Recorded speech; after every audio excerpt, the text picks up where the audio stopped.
হরে কৃষ্ণ কৃষ্ণ কৃষ্ণ হরে হরে, হরে রাম রাম রাম হরে হরে। হরে কৃষ্ণ কৃষ্ণ কৃষ্ণ হরে হরে, হরে রাম রাম রাম হরে হরে। হরে কৃষ্ণ। প্রত্যেক কৃষ্ণ অনুরাগী ভক্তবৃন্দকে জানায় সুস্বাগতম। শ্রীমদ্ ভাগবত মাহাত্ম্য। তুঙ্গভদ্রা নদীর তীরে এক অনুপম সুন্দর নগরে সর্ববেদজ্ঞ ব্রাহ্মণ আত্মদেব বাস করতেন। ধুন্ধুলি ছিলেন তাঁর পত্নী। পত্নীর অনেক গুণের মধ্যে একটি দোষ ছিল যে তিনি ক্রূর ও স্বভাব সম্পন্না ছিলেন। অর্থ ভোগ বিলাসের কোনো অভাব না থাকা সত্ত্বেও তাঁদের গৃহস্থ জীবনের অশান্তির মূল কারণ ছিল সন্তানের অভাব। পুণ্যকর্ম দান আদি কর্ম সকল কোনোভাবেই তাঁদের এই অভাব মোচন করতে সমর্থ হল না। তখন ব্রাহ্মণ অতিশয় ভারাক্রান্ত হৃদয় একদিন গৃহ ত্যাগ করে বনগমন করলেন। অরণ্যে এক জলাশয়ে তৃষ্ণা নিবারণ করে ব্রাহ্মণ সেইখানেই বসে রইলেন। বহুক্ষণ পরে জলাশয়ে এক সন্ন্যাসীর আগমন হল। তৃষ্ণা নিবারণান্তে সন্ন্যাসী বিষণ্ণ ব্রাহ্মণকে উপবিষ্ট দেখলেন। সন্ন্যাসী প্রশ্ন করে ব্রাহ্মণের বিষণ্ণতার কারণ জানলেন। তিনি যখন জানালেন যে ব্রাহ্মণের পারদ্ধ অনুসারে আগামী 7 জন্ম সন্তান লাভের সম্ভাবনা নেই, তখন ব্রাহ্মণও জানালেন যে এই জন্মেই সন্তানের ব্যবস্থা না করতে পারলে তিনি প্রাণ বিসর্জন দেবেন। ব্রাহ্মণকে কোনোভাবে সন্তুষ্ট করতে না পেরে সন্ন্যাসী তাকে একটি ফল দিয়ে বললেন, এই ফলটি তুমি তোমার স্ত্রীকে খাইয়ে দিলে তার এক পুত্র সন্তান জন্ম নেবে। সন্ন্যাসী চলে গেলে সেই ফল নিয়ে ব্রাহ্মণ গৃহে এলেন ও স্ত্রীকে সেই ফল দিয়ে খেতে বললেন। কুটিল স্বভাব স্ত্রী অদ্ভুত সকল যুক্তি উদ্ভাবন করে ফল নিজে খেলেন না, আর নিজ ভগিনীর সঙ্গে কথা বলে স্থির করে নিলেন যে সন্তান সম্ভব ভগিনী সন্তান জন্ম নিলে সেই সন্তানকে নিজ সন্তান রূপে পতিকে দেখাবেন। ভগিনী এই প্রস্তাবে রাজি হয়ে জানালেন যে তিনি নিজ সন্তানকে মৃত বলে প্রচার করে ধুন্দুলির গৃহে এসে শিশুকে লালন পালন করবেন। ভগিনীর পরামর্শ অনুসারে ধুন্দুলি সন্ন্যাসী প্রদত্ত ফলের শক্তি পরীক্ষা করবার জন্য তা গরুকে খাইয়ে দিলেন, আর পতিকে জানালেন যে তিনি ফল ভক্ষণ করেছেন। যথাসময়ে ভগিনী পুত্র সন্তান প্রসব করলে তা ব্রাহ্মণ পত্নী ধুন্দুলির পুত্র রূপে পরিচিত হল। আত্মদেব জানলেন যে তিনি পুত্র সন্তান লাভ করেছেন। ব্রাহ্মণ সন্তানের জন্ম উপলক্ষে দান ও মাঙ্গলিক অনুষ্ঠানাদি করলেন। ধুন্দুলি মাতৃদুগ্ধ দানে অক্ষম জেনে তার ভগিনী ধুন্দুলির গৃহে সন্তান লালন পালনের জন্য বসবাস করতে লাগলো। এতক্ষণ পর্যন্ত সবই পরিকল্পনা অনুসারেই চলছিল। মাতা ধুন্দুলি পুত্রের নাম রাখলেন ধুন্দুকারী। কিছুদিন পরে যে গরুকে ফল খাওয়ানো হয়েছিল তারও প্রসব হলো। গোমাতার মানব সন্তান প্রসব করবার মতো এক অদ্ভুত ঘটনা ঘটল। এই সন্তান সর্বাঙ্গ সুন্দর দিব্যকান্তি নির্মল সুবর্ণকারী ছিল। তাকে দেখে ব্রাহ্মণ খুবই আনন্দিত হলেন। ঘটনা সকলকেই আশ্চর্য করল। দৈবযোগে এই গুপ্ত রহস্যের কথা কেউ জানতে পারল না। ছেলেটির কান দুটি গরুর কানের মতন দেখতে হওয়াতে আত্মদেব তার নাম রাখলেন গোকর্ণ। গোকর্ণ শব্দের প্রকৃত অর্থ অবশ্য অন্য। যে কর্ণ জ্ঞান পান করে থাকে তা হলো গোকর্ণ। বালক যুগল ধীরে ধীরে যৌবনে পদার্পণ করল। তাদের মধ্যে গোকর্ণ খুব বড় পণ্ডিত জ্ঞানী হলো, কিন্তু ধুন্দুকারী সৎপথে গেল না। অনাচার চৌর্যবৃত্তি অত্যাচার আদি সব বহুগুণেই তাকে গ্রাস করল।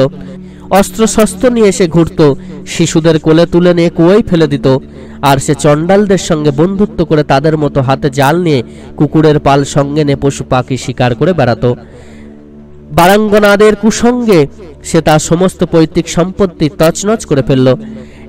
একদিন ধুন্দুকারী তার বাবা মাকে প্রহার করে বাড়ির জিনিসপত্র নিয়ে চলে গেল। পুত্রের ব্যবহারে পিতা হাহাকার করে উঠলেন। তিনি বিলাপ করতে লাগলেন। এই সময় সেই স্থানে জ্ঞানী গোকর্ণের আগমন হলো। গোকর্ণ পিতাকে প্রকৃত সুখের সন্ধান দিলেন। পুত্রের উপদেশে প্রভাবিত হয়ে আত্মদেব গৃহত্যাগ করলেন, আর অরণ্যে ভগবান শ্রীকৃষ্ণের শরণাগত হয়ে তাকেই লাভ করলেন। গোকর্ণ তীর্থযাত্রায় বেরিয়ে পড়লেন। পিতার বনগমনের পর ধুন্দুকারী মাতার উপর অত্যাচার শুরু করলো। ধুন্দুলি মাতা এক রাতে কুয়োয় ঝাঁপ দিয়ে মারা গেলেন। ধুন্দুকারীর মাতার অভাবে কিছু এসে গেল না। সে 5 জন বার বনিতাকে বাড়িতে এনে তাদের সঙ্গে বাস করতে লাগলো। তাদের সন্তুষ্ট করবার জন্য একদিন সে নানা স্থান থেকে অনেক ধনরত্ন চুরি করে নিয়ে এলো। সেই ধন সম্পদ আহরণের জন্য সেই মলিন চিত্ত বার বনিতাগণ তাকে এক রাতে ঘুমন্ত অবস্থায় হত্যা করল। কারণ তাদের ভয় হয়েছিল যে চুরির অপরাধে ধুন্ধুকারীর সঙ্গে তারাও ধরা পড়তে পারে। মৃতদেহকে গর্তে প্রথিত করে তারা ধনসম্পত্তি নিয়ে সরে পড়ল। এদিকে ধুন্ধুকারী নিজ কুকর্মের ফলে প্রেতজনী লাভ করল। গোকর্ণ লোকমুখে তার মৃত্যু সংবাদ পেলেন। সাধ্যাদি কার্য তাকেই করতে হলো। এক সময় তিনি নিজ গৃহে এলেন। একদিন তিনি সেখানে একটা ভয়ানক প্রেত দেখতে পেলেন। সে ছিল ধুন্ধুকারী। সে ভাতাকে নিজ ভয়ঙ্কর রূপ সকল প্রদর্শন করতে লাগলো। গোকর্ণ তার পরিচয় জানতে চাইলেন। পরিচয় দিয়ে সকল কুকর্মের কথা স্বীকার করে ধুন্ধুকারী গোকর্ণকে জানালো যে কর্মফলে সে প্রেতজনিতে বাস করছে। গোকর্ণ যখন জানালেন যে গয়াতীর্থে শাস্ত্রমতে তার পিণ্ডদান হয়েছে, তখন ধুন্ধুকারী জানালো যে শত গয়াতীর্থেও তার মুক্তি হবে না। গোকর্ণ তাকে উদ্ধার করতে চেষ্টা করবার আশ্বাস দিলেন। গোকর্ণ বহু জ্ঞানী যোগীদের সঙ্গে পরামর্শ করলেন। সকলের পরামর্শ অনুসারে গোকর্ণ সূর্যদেবের বিধানের জন্য চেষ্টা করতে লাগলেন। নিজ তপবলে গোকর্ণ সূর্যের গতি রুদ্ধ করে দিলেন। অতঃপর সূর্যদেবকে স্তুতি করে ধুন্ধুকারীর উদ্ধারের উপায় জানতে চাইলেন।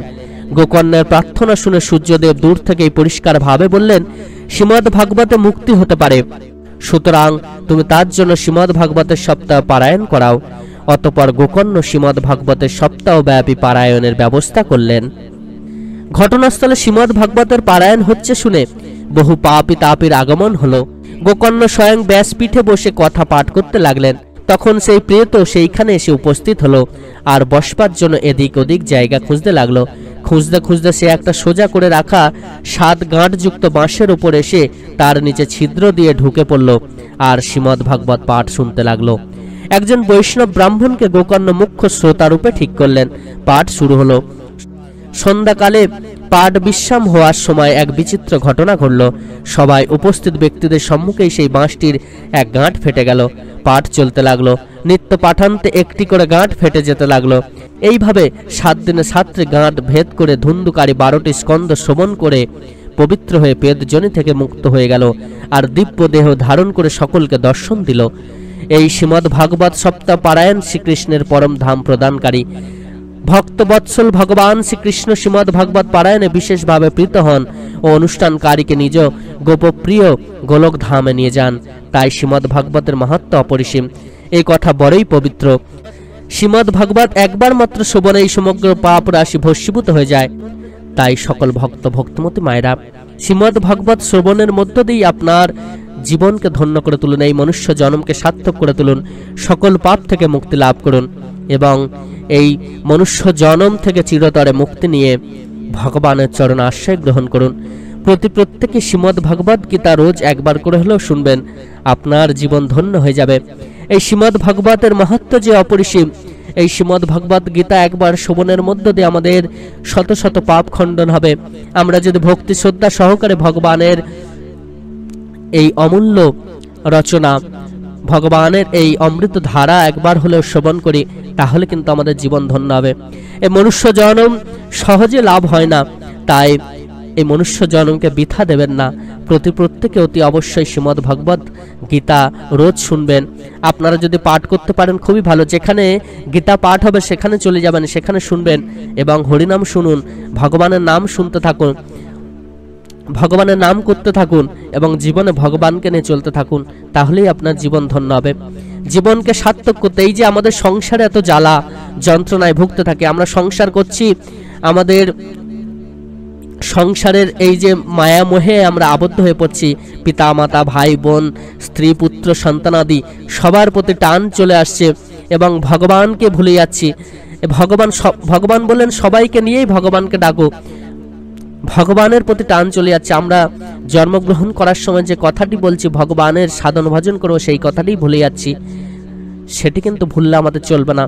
তাই আমাদের সংসারে এত দুঃখ কষ্ট জ্বালা যন্ত্রণা, তাই তো ভগবানের কথা ভুললে চলবে না। ভগবানকে ডাকতে হবে, সাধন ভজন করতে হবে, শ্রদ্ধা সহকারে ভক্তি সহকারে তার নাম করতে হবে, শ্রীমদ্ ভাগবত শ্রবণ করতে হবে এবং আপনার জীবনকে ধন্য করতে হলে এগুলি ছাড়ার অন্য কোনো কিন্তু উপায় নেই। সকল ভক্ত ভক্তমতী মায়েরা প্রত্যেকে খুব ভালো থাকবেন, সুস্থ থাকবেন, সুন্দর থাকবেন। ভগবান শ্রীকৃষ্ণের এরকম অমৃত কথা শ্রবণের জন্য আমাদের চ্যানেলটিকে সাবস্ক্রাইব করবেন। ধন্যবাদ।